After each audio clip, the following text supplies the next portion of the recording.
एक घर के अंदर शादी ब्याह का प्रोग्राम चला हुआ था। दुल्हन तैयार थी, शादी होती है बड़े धूमधाम से और उसके बाद दुल्हन विदा होने के लिए तैयार हो जाती है। जैसे ही दुल्हन अपने पति के साथ गाड़ी में बैठती है तो उसके बाद उसका रोना और ज़्यादा बढ़ जाता है, लेकिन क्या करें, ये तो जाना ही पड़ता है।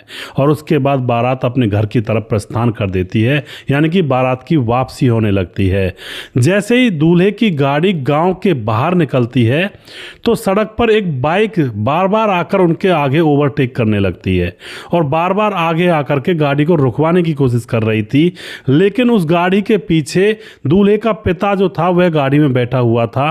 तुरंत ड्राइवर को फ़ोन करता है कि गाड़ी को रोकना मत, वह चाहे कितना भी गुस्सा करें, क्योंकि दूल्हे के पिता को लग रहा था गांव का कोई लोकल बंदा है और गाड़ी ने जैसे ओवरटेक की है तो इस बाइक वाले को गुस्सा आ रहा है। लेकिन दोस्तों बाइक सवार के कहने पर भी गाड़ी को वहां पर नहीं रोका जाता है और गाड़ी की रफ्तार तेज़ बढ़ा दी जाती है। अब गाड़ी की रफ्तार तेज़ बढ़ा दी जाती है, बाइक वाला पीछे रह जाता है और उसके बाद बारात अपने घर पहुंच जाती है। वहां पर दुल्हन को उतारा जाता है, सारे रीति रिवाज रस्में पूरे किए जाते हैं और उसके बाद धूमधाम से दुल्हन का स्वागत किया जाता है। दुल्हन भी बहुत खुश थी, दूल्हा भी बहुत खुश था। मगर दोस्तों इस घटना में आगे जो होता है वो कहते हैं कि जो मौत होती है उसको कोई टाल नहीं सकता।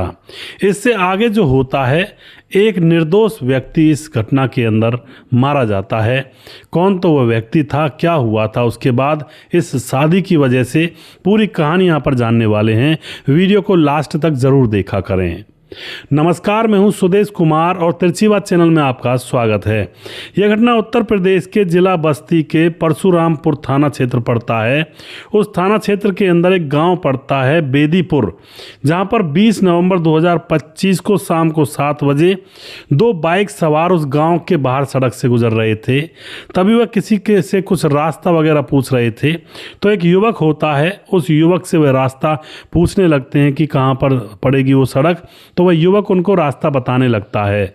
लेकिन दोस्तों जैसे ही युवक तो रास्ता बताने में व्यस्त था, बाइक पर जो पीछे बैठा हुआ था वो उस युवक के सर में गोलियां दाग देता है और वहां से वह फरार हो जाते हैं। वह युवक वहीं पर शाम को 7 बजे का समय था और वह वहीं ज़मीन पर गिर जाता है, सिसकने लगता है। वहां पर कोई और था नहीं, सुनसान वह जगह थी। तभी वहां पर क्या होता है, शाम के समय में एक परचून की जो किराना स्टोर होती है उसकी दुकान का मालिक अपने किराना स्टोर को बंद करके अपने घर की तरफ वहां से गुजर रहा था। गाँव के अंदर सभी लोग सबको जानते हैं दोस्तों। अब किराना स्टोर वाला देखता है कि एक युवक जमीन पर पड़ा हुआ है। वह सोचता है कि शायद शराब पीकर पड़ा होगा, देखता हूँ कौन है और इसको कह दूंगा चलो घर चला जा अपने। लेकिन जैसे ही वह उसको टटोलता है, उसको सीधा करता है, एकदम से उसकी आंखें फटी की फटी रह जाती हैं, क्योंकि उसके माथे में गोली का निशान था। और उसको देखते ही वह पहचान भी जाता है और ज़ोर ज़ोर से वह चिल्लाता है कि भाई आओ, जल्दी आओ, और यहाँ पर बहुत बड़ा कांड हो गया है। वह बुलाने लगता है कि अनीस को किसी ने गोली मार दी है, जल्दी आ जाओ। आस पड़ोस के लोग सुन करके आवाज़ तुरंत उस अंधेरे वाली जगह पर पहुंचते हैं और वहां पर देखते हैं कि भाई हाँ, सच में ही इसको तो गोली मार दी गई है। थोड़ी बहुत नब्ज नाड़ी उसके अंदर चल रही थी। अब उसके बाद घर वाले भी वहां पर आ जाते हैं। गांव के लोग और घर वाले उसको उठा करके हॉस्पिटल ले जाते हैं।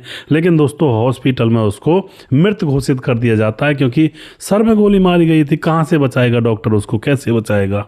उसके बाद पुलिस को भी बुलाया जाता है और पुलिस आकर के पूछताछ करने में जुट जाती है और लाश को पोस्टमार्टम के लिए भेज दिया जाता है।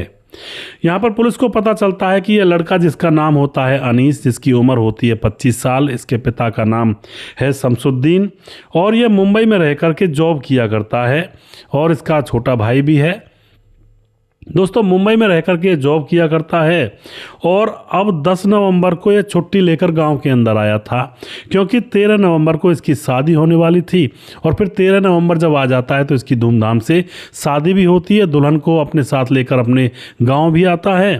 अब यहाँ पर जो बारात गई थी वो गई थी जिला गोंडा के खडारे थाना क्षेत्र के अंदर एक गाँव पड़ता है बेनम्बा पुरवा गांव पड़ता है। वहाँ पर जो पत्नी थी इसकी, उसका नाम था रुखसाना, जो कि 22 साल की थी, जो दुल्हन बनी थी और इसके यहाँ पर यह बारात गई थी। अब पुलिस को ये सारी बातें बताई जाती हैं और बताया जाता है कि दूल्हा दुल्हन दोनों बहुत खुश थे, पर शादी के 7 दिन के बाद ही अचानक दूल्हे को गोली मार दी गई है। तो यह हमारी बात समझ में नहीं आती है कि आखिर मामला है तो है क्या। पुलिस उसके बाद यह भी पूछती है घर वालों से कि भाई लड़की का कोई दुश्मन हो या फिर आप लोगों का कोई दुश्मन हो, दुश्मनी चल रही हो। लेकिन ना तो लड़के की दुश्मनी थी और ना ही घर वालों की किसी से दुश्मनी थी। लड़का भी जो कि बाहर जॉब किया करता था, और बाहर उसकी आखिर बाहर का इंसान यहाँ पर इतनी दूर आएगा क्यों। अब तो यहाँ पर पुलिस अपनी छानबीन में जुट जाती है और उसके बाद गांव में जो एक आध सीसीटीवी कैमरा लगा हुआ था किसी दुकान पर, तो उसको खंगाला जाता है, लेकिन वहाँ से कोई क्लू पुलिस को मिलता ही नहीं है। अब सीसीटीवी कैमरा से कोई क्लू नहीं मिलता है, कोई सुराग नहीं मिलता है। तो अब दोस्तों यहाँ पर एक ही काम बचता है कि दुल्हन 19 नवंबर को मायके गई हुई थी जब ये कांड हुआ था। तो पुलिस अब जैसे कि उनकी फॉर्मेलिटीज़ होती हैं, तो पुलिस सीधा अब दुल्हन के फ़ोन की कॉल डिटेल्स और सीडीआर लोकेशन वगैरह ये सारी चीज़ें जांच पड़ताल करने लगती है। तो पुलिस को पता चलता है कि दुल्हन का शादी से पहले भी और बाद में भी एक लड़के से बातचीत हुआ करती हैं और इसके साथ लगता है इसका प्रेम प्रसंग है, क्योंकि 1-1 घंटे तक बात होती हैं। और वह लड़का है रिंकू कनौजिया उसका नाम है, जो ननिहाल में महुआ डाबर में रहा करता है और शादी से पहले भी उससे बातचीत हुआ करती थी और शादी के बाद भी। अब तो जो यह लड़की थी जो शादीशुदा जो दुल्हन बनकर आई थी रुखसाना, इसका प्रेमी, यह पुलिस को इसके बारे में पता लग जाता है और उसके बाद रुखसाना के पास जाकर के रुखसाना के मोबाइल को कब्जे में ले लिया जाता है।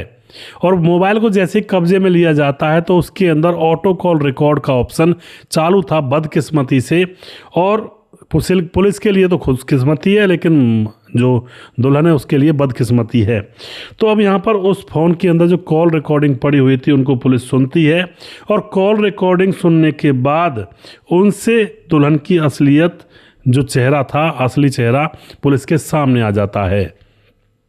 दोस्तों अब यहाँ पर पुलिस को पता लगता है, बहुत सारी बातों का पता लगता है और उसके बाद अब जो यह रिंकू होता है जिसका नाम रिंकू कनौजिया और उसकी प्रेमिका जो दुल्हन बनकर आई थी रुखसाना, इन दोनों को पकड़ लिया जाता है और पकड़ करके अच्छी तरह से इनकी सुताई की जाती है और फिर यहाँ पर इनसे राज उगलवाया जाता है।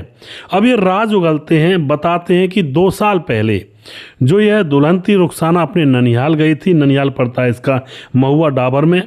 वहाँ पर जाकर जब ये रह रही थी तो वहाँ पर इसकी मुलाकात एक लड़के जिसका नाम होता है रिंकू कनौजिया, जो कि दूसरी जाति का था, हिंदू धर्म में से था, और ये लड़की जो मुस्लिम थी, इससे मुलाकात होती है। मुलाकातों में दोनों को एक दूसरे से प्यार हो जाता है और प्यार इनका परवान भी चढ़ जाता है किसी ओयो होटल में या फिर घर के पिछवाड़े या फिर खेतों के बीचों बीच। अब इनकी मौज मस्ती चलने लगती है। उसके बाद तो यह जो दुल्हन होती है बार बार अपने प्रेमी से मिलने के लिए अपने ननिहाल जाया करती, फ़ोन पर बातचीत हुआ करती लंबी लंबी। दोनों का गहरा प्यार बहुत ज़्यादा गहरा जाता है। दोनों एक दूसरे के साथ शादी करने की प्लानिंग भी करते हैं। अब जो लड़की है वह अपने माँ बाप से पूछती है कि मैं रिंकू कनौजिया से शादी करना चाहती हूँ, तो माँ बाप 2 टूक मना कर देते हैं। कह देते हैं कि एक तो वो हमारे धर्म का नहीं है, हिंदू धर्म से आता है, दूसरा हमारी जाति से नहीं, धर्म से नहीं, हम उससे तुम्हारी शादी कैसे कर सकते हैं। शादी करने से घर वाले बिल्कुल मना कर देते हैं। जो दुल्हन होती है रुखसाना वह बहुत ज़्यादा परेशान हैरान अपने प्रेमी के पास फ़ोन करती है कि रिंकू अब तो हमारी शादी नहीं हो पाएगी क्योंकि घर वालों ने मना कर दिया है। और कुछ दिन के बाद उसके घर वाले इसकी सगाई कर देते हैं अनीस नाम के लड़के से और शादी की तारीख रख दी जाती है 13 नवंबर। अब दोस्तों यह जो प्रेमी प्रेमिका थे बैकएंड में बात कर रहे थे, यानी कि रुखसाना अपने प्रेमी रिंकू से कह रही थी कि अब क्या होगा, अब तो शादी भी तय हो गई, शादी हो भी जाएगी। लेकिन दोस्तों उधर से रिंकू कनौजिया कहता है कि तू चिंता मत कर, तू मेरी ना हो सकी तो तुझे किसी और की भी नहीं होने दूंगा। और वह पूरी प्लानिंग कर लेता है दूल्हे को साफ करने की, यानी कि दूल्हे को मारने की। दोस्तों कितना बड़ा एक सोच कर देखिए, आपका लड़का बिल्कुल सीधा साधा शरीफ है और आप उसकी शादी किसी ऐसी लड़की से कर रहे हैं जो पहले किसी के साथ मुंह मार चुकी है, और फिर उस लड़की का प्रेमी कसम खा लेता है कि तेरे होने वाले दूल्हे को मैं ख़त्म कर दूंगा। उन माँ बाप पर क्या गुजरेगी जिनका बेटा सीधा साधा है और बस अपना गृहस्थी बसाने के लिए उसकी शादी की जा रही है, लेकिन उधर से एक ऐसी परिस्थितियां बन रही हैं। तो अब यही मामला यहाँ पर होता है। जैसे ही दुल्हन की बारात वापस होती है, यानी कि दुल्हन जो विदा होती है, और रास्ते में उसकी गाड़ी को रोकने की कोशिश की जाती है। जैसा कि मैंने आपको पहले बताया था कि जब दुल्हन लौट रही थी तो दूल्हा दुल्हन की गाड़ी को कोई ओवरटेक कर रहा था बाइक से बार बार। उसका प्लान यही था कि अगर गाड़ी रुक जाती है तो मैं गोली से वहीं पर दूल्हे को ख़त्म कर दूंगा, क्योंकि वह प्रोफेशनल किलर तो नहीं था, ना ही प्रोफेशनल वो बंदूकधारी था या फिर निशानेबाज था जो चलती गाड़ी में किसी को मार देता, और साथ में दुल्हन बैठी हुई है, उसकी खुद की जान, तो कैसे वो उसके पति को मार सकता था। लेकिन उस वक्त गाड़ी नहीं रुकी और गाड़ी को तेज़ कर दिया जाता, भगा दिया जाता है, तो वहाँ पर तो जान बच गई थी। लेकिन शादी के 7 दिन के बाद उसी के गाँव में आकर, यानी कि दूल्हे के गाँव में आकर के उसी से रास्ता पूछ करके और उसी को गोली सर में मार दी जाती है, उसकी हत्या कर दी जाती है इस रिंकू कनौजिया के द्वारा। अब तो जो इस कत्ल में शामिल थे उनको भी पकड़ा जाता है, रिंकू कनौजिया और रुखसाना को भी पकड़ा जाता है, क्योंकि काम होने के बाद रुखसाना के पास फ़ोन आया था कि काम हो गया है और अब तुम्हारा कांटा निकल गया है, अब हम दोनों शादी करेंगे। यानी कि रुखसाना पूरी तरह से प्लानिंग में थी अपने प्रेमी रिंकू कनौजिया के साथ। उसने एड्रेस भी बताया था कि तुम्हें कहाँ से जाना है, कैसे जाना है, कौन से रास्ते में जाना है और किस तरह से जाना है, ये सारी चीज़ें पहले से ही प्लानिंग में चल रही थी। तो इस तरह से दोस्तों एक निर्दोष लड़के की जान चली जाती है। बार बार कहता हूँ भाई साहब, शादी करें अगर अपने बच्चे की या बच्ची की, तो पहले से जांच पड़ताल कर लें कि भाई लड़का या लड़की जिससे हम अपने बच्चे की शादी कर रहे हैं वो कहीं किसी और के साथ अफेयर में तो नहीं है, कहीं कहीं और मुंह तो काला नहीं कर रहा है। क्योंकि जिनको आदत लग जाती है मुंह काला करने की, वो फिर अपना घर मुश्किल से बसाते हैं। शादी हो भी जाती है, अगर कत्ल भी नहीं करते हैं ना, तो भी वह फिर बार बार अपने प्रेमियों से मिलती हैं वह औरतें, और फिर प्रेमियों से मिल मिल के अपने घर को जहन्नुम बना लेती हैं। इसलिए थोड़ा सा शादी होने से पहले जांच पड़ताल लड़के की या लड़की की, दोनों की कर लें अच्छी तरह से कि यह कहीं और जगह तो इसका सिस्टम नहीं चला हुआ है। तो ये ज़रूरी है जांच पड़ताल करना, ये माँ बाप की जिम्मेवारी होती है और उसको करना चाहिए और इधर उधर पूछताछ करनी चाहिए। कोई मामला तो नहीं है। अगर लड़की के माँ बाप इस लड़की की शादी इस आदमी से नहीं करते तो इसकी जान नहीं जाती। अरे वो दूसरे धर्म के से मुंह मार रही थी, उसकी शादी ना करते, वो लेके भाग जाती, भाग जाओ किसी कहीं जाना है तो, इस निर्दोष की जान तो नहीं जाती। लेकिन दोस्तों अब वो जेल में गए, निर्दोष की जान चली गई, घर बर्बाद हो गया। आप जो भी कुछ कहना चाहते हैं अपनी राय कमेंट बॉक्स में लिख सकते हैं। और वीडियो के लास्ट में कुछ भाइयों के नाम लेना चाहूँगा जो भाई हमारे वीडियोज़ को देखते हैं और हमें खूब सपोर्ट करते हैं। हमारे साथ राधेश्याम शर्मा सिरसी जयपुर राजस्थान से हैं, राजकिशोर चौरसिया महाबलेश्वर महाराष्ट्र से हैं, राम गोसाई हमारे भाई लगातार कमेंट करते हैं, और उसके बाद सुशील चौधरी हमारे भाई लगातार कमेंट करते हैं, राम मोहम्मद यासीन लाहौर पाकिस्तान से हैं। उसके बाद वेगराज मेघवाल कमेंट करते हैं, सर मेरा नाम वेगराज मेघवाल है, मैं राजस्थान से हूँ, मेरा दोस्त है एक, उसके भी वहीं बीमारी हुई थी, बहुत दिन उसके दवाई चली थी और ख़त्म भी हो गया। बिल्कुल सही बात है, यह आपकी बीमारी बहुत ख़तरनाक होती है यह वाली जी, बिल्कुल। और एड्स वाली जो बीमारी है उसके बारे में जो मैंने वीडियो बनाया था, जिसमें एक 19 साल की लड़की ने पूरे गांव के 17 साल की लड़की ने पूरे गांव के 19-20 लड़कों को एड्स कर दिया था। तो इसके बारे में भाई लिख रहे हैं, बिल्कुल सही कह रहे हैं आप भाई। सुजीत कुमार नमस्कार गुरुजी, राधे राधे, गुड मॉर्निंग, बहुत बहुत धन्यवाद करते हैं भाई का। भीमदत्त जोशी, अवैध संबंधों से बचना चाहिए, भीमदत्त जोशी नेपाल से हूँ और फिलहाल मुरादाबाद में काम करता हूँ। रतनलाल शर्मा कमेंट करते हैं, नमस्कार भाई साहब, आपकी कहानी बहुत अच्छी लगती है और कहानी का इंतजार रहता है। प्रवीण बघेल से पुरी से, जय हिंद जय भारत।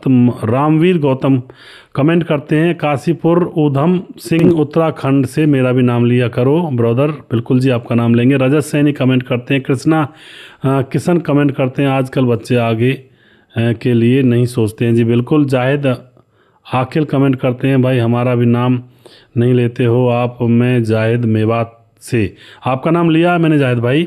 उसके बाद राम गोसाई हमारे भाई दोबारा कमेंट करते हैं, उदा राम कमेंट करते हैं, मुकेश कुमार यूपी तरासी से, मोहम्मद जहांगीर, उसके बाद सुनील से सेल के कमेंट करते हैं, सूरज डी हमारे भाई लगातार कमेंट करते हैं। नमस्ते सुदेश भाई, क्या हाल चाल है? Very good Suraj, very good story. I am Suraj from Fiji. जय हिंद, जय Bharat, God bless you, take care. बहुत बहुत धन्यवाद जी सूरज भाई। और उसके बाद हमारे साथ सुजीत कुमार कमेंट करते हैं, प्रवीण बघेल दोबारा से हैं। जिस भाई का नाम रह गया है उस भाई का नाम अगली वीडियो में ज़रूर लूँगा। अगला वीडियो बहुत जल्दी फिर से लेकर आऊँगा। तब तक आप खुश रहें, सावधान रहें। जय हिंद, जय भारत।